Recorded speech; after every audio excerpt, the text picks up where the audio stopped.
श्री गुरुवे नमः। भाइयों एवं बहनों, गोपी गीत के 9वें श्लोक पर बोला जा रहा है। यह श्लोक गोपियों द्वारा विरह की वेदना में व्यथित होकर गाया जा रहा है। इस श्लोक में संपूर्ण वेद शास्त्र पुराण के भाव सन्निहित हैं। इस श्लोक का वर्णन करने में अगर पूरी जिंदगी भी खप जाए तो भी नहीं हो सकता है। देखने में शाब्दिक अर्थों में यह श्लोक तो बहुत छोटा लग रहा है, लेकिन इस श्लोक पर जो भी कहा जा रहा है, समुद्र से एक बूंद निकालने जैसा है। यह श्लोक कह रहा है कि तौ कथामृतम तप्त जीवनम। तौ कथा अमृतम तप्त जीवनम, 4 शब्द हैं। ये श्लोक का चौथाई भाग हुआ जो है, चौथाई भाग में 4 शब्द हैं। तौ कथा अमृतम तप्त जीवनम। पहला तौ, दूसरा कथा, तीसरा अमृतम, चौथा तप्त जीवनम। ये पूर्ण श्लोक का चौथाई हिस्सा हुआ। तो माने तुम्हारा, माने तुम्हारे। गोपियां कह रही हैं भगवान से कि तुम्हारा माने तुम्हारी कथा। पहले तुम्हारी माने किसकी, मतलब कि भगवान की। भगवान के बारे में गोपियां जानती हैं, इसीलिए कह रही हैं कि तौ माने तुम्हारी। और भगवान के बारे में जो जान लेता है वही अपने जीवन को सफल बनाता है। दूसरा कोई नहीं अपने जीवन को सफल बना सकता है। तो गोपियां जो है भगवान के बारे में जान रही हैं, उनकी कथाओं के बारे में जान रही हैं कि भगवान की कथाएं क्या उपदेश देती हैं। तो गोपियां तो मतलब कि तुम्हारे। अब वेद व्यास जी भागवत महापुराण के जब शुरू करते हैं तब भगवान का परिचय दे रहे हैं। सच्चिदानंद रूपाय विश्व उत्पत्त्या आदि हेतवे। कहते हैं कि सच्चिदानंद रूपाय माने आप सच्चिदानंद स्वरूप हैं। ताप त्रय विनाशाय श्री कृष्णाय वयम नुमः। और संसार के जो ताप त्रय हैं, तीनों ताप हैं, दैविक दैविक भौतिक, के तीनों तापों को मिटाने वाले हैं। ऐसे श्री कृष्ण को हम लोग प्रणाम करते हैं, नमस्कार करते हैं। तो इसके पहले वाले भाग में सत्य के बारे में कहा गया था कि सत्य क्या है, जो है कि भगवान सत्य है, सनातन है, उनका कभी नाश नहीं होता है, उनमें कभी कोई परिवर्तन नहीं होता है, इसीलिए भगवान को अच्युत कहते हैं। अब जो है सत चित के बारे में कहा गया है कि भगवान क्या हैं, तो चित हैं, चेतन हैं। ऐसे तो हम लोग भी जीव भी चेतन हैं, जीव में भी चेतनता है, लेकिन भगवान जो है विभू चित है और जीव जो है अनुचित है, अणु के रूप में चित है। जो है चित ज्ञान है, ज्ञान से मतलब चित का मतलब ज्ञान से है जो है, तो भगवान ज्ञान स्वरूप हैं। और यह जो है जीव जो है अज्ञान स्वरूप है, जीव में ज्ञान नहीं है जो है। तो ज्ञान स्वरूप मतलब कि ज्ञान को प्रकाश कहा गया है और अज्ञान को अंधकार कहा गया है। तो ज्ञान प्रकाश का मतलब कि यह दिन वाला सूर्य का प्रकाश जो होता है, इस प्रकाश से मतलब नहीं है। और अंधकार का मतलब कि रात्रि का अंधकार जो होता है, उस अंधकार से भी मतलब नहीं है।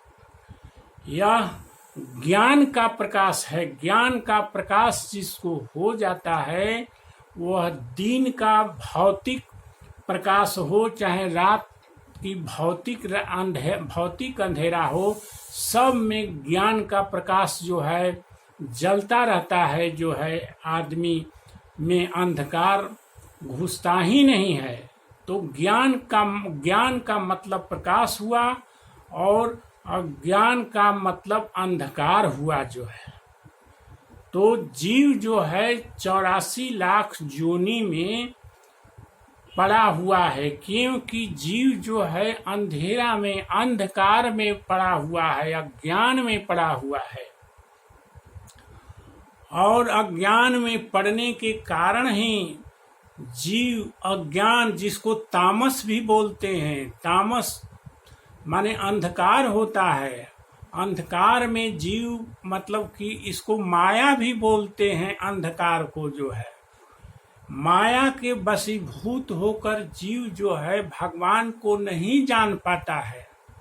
माया में लिपटे होने के कारण मेरा पुत्र, मेरी बेटी, मेरा धन, मेरा दौलत, मेरी पत्नी, मेरा हस्बैंड, मेरा रिश्ता, मेरा नाता, मेरा धन, मेरा मान, मेरी प्रतिष्ठा इत्यादि के चक्कर में आदमी पड़ा हुआ रहता है। इसी को माया कहते हैं। और माया को क्या कहा गया है कि अंधकार कहा गया है। और ज्ञान को जो है प्रकाश कहा गया है। तो प्रकाश ज्ञान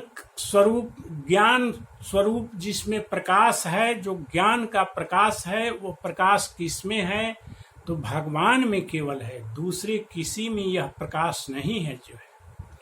और जब तक से भगवान के उस प्रकाश से जीव प्रकाशित नहीं होगा, तब तक से जो है माया नहीं भागेगी।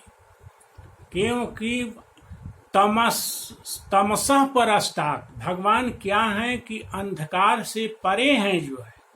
भगवान का जब प्रकाश, ज्ञान का प्रकाश जब आदमी में आ जाता है, तब आदमी जो है के सामने माया नहीं रुकती है। क्योंकि प्रकाश तो भगवान से प्राप्त होता है और भगवान के सामने तो माया रुक ही नहीं सकती है जो है।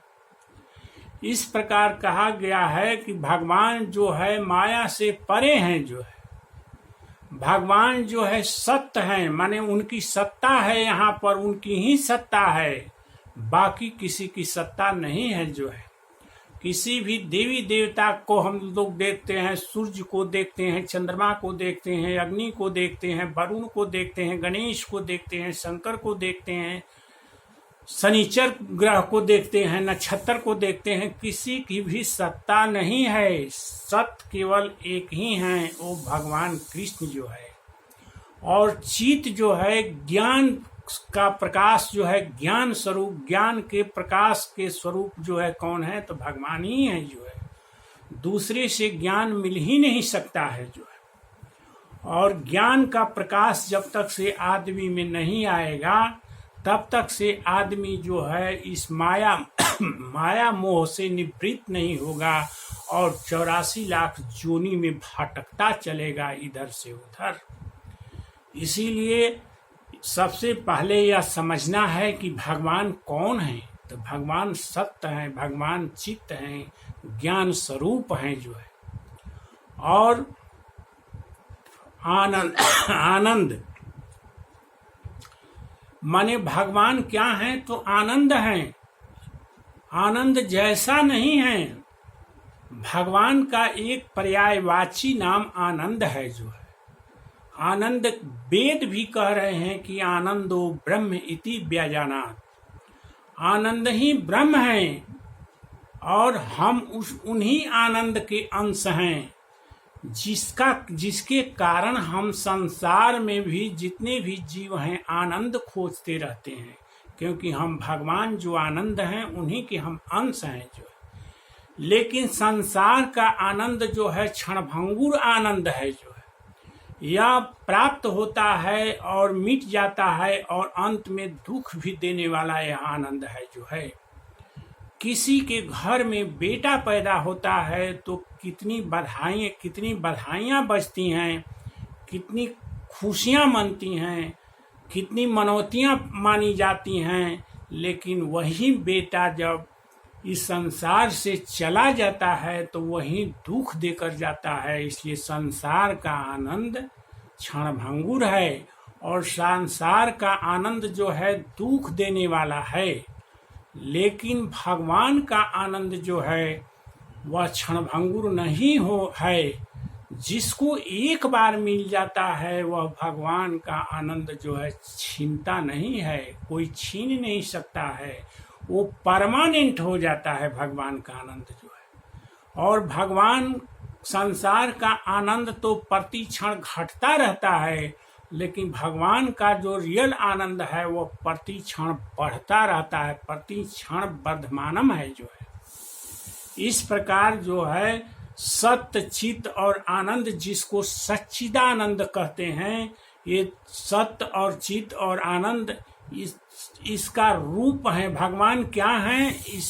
इन्हीं को भगवान कहते हैं।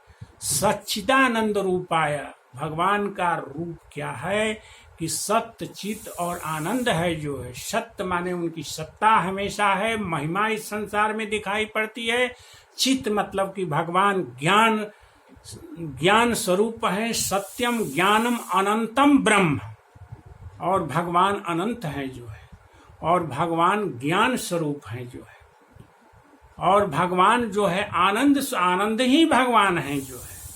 इसीलिए ये सच्चिदानंद रूपाय वेद व्यास जी भागवत महापुराण के पहले श्लोक में लिख रहे हैं कि भगवान कैसे हैं।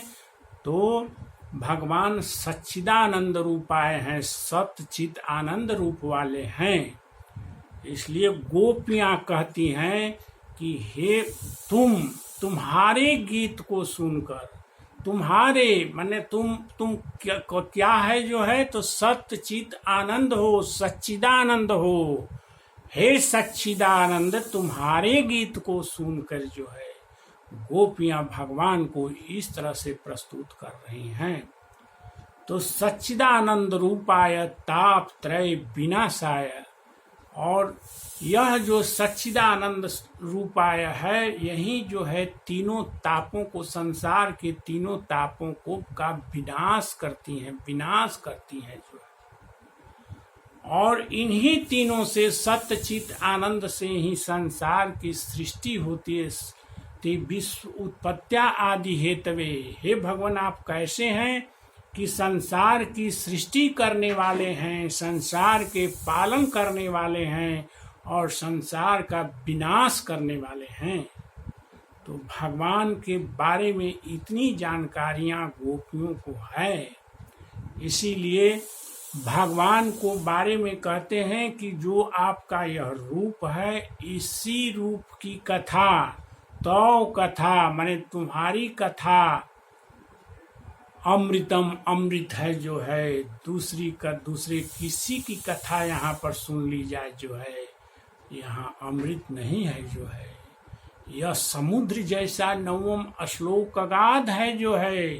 ये सारे वेद शास्त्र पुराणों का निचोड़ है। निचोड़ क्या जो है, इस पर कोई बोलते बोलते थक जाएगा लेकिन इस पर पार नहीं पाएगा जो है।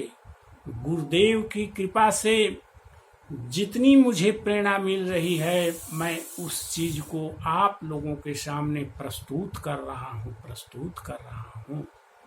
बस आज इतना ही। कल इसके बाद होगा, बहुत ध्यान से सुनने की बात है 9वां श्लोक। ओम श्री राधे राधे राधे।